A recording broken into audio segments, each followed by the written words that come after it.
Scouting the Divine is part travelogue and part memoir that blends into a spiritual journey.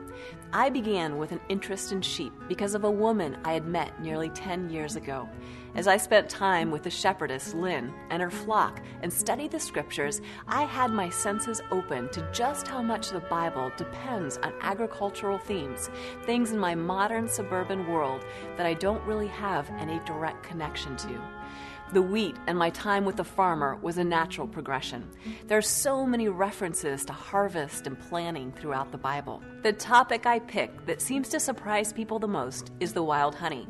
People sometimes look at me and ask, why honey? Well, part of it was my own natural interest. My mom kept beehives as a kid.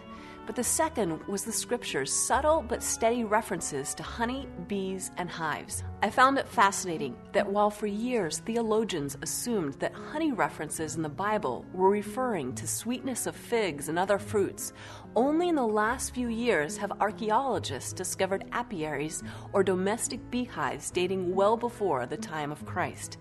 And as for the wine, it plays such an integral role in Scripture, it's just unmistakable.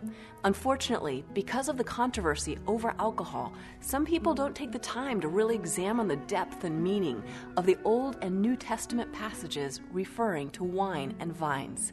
As for the other topics I'm interested in, well, there are quite a few, but you'll probably have to wait until the next book to find out which ones.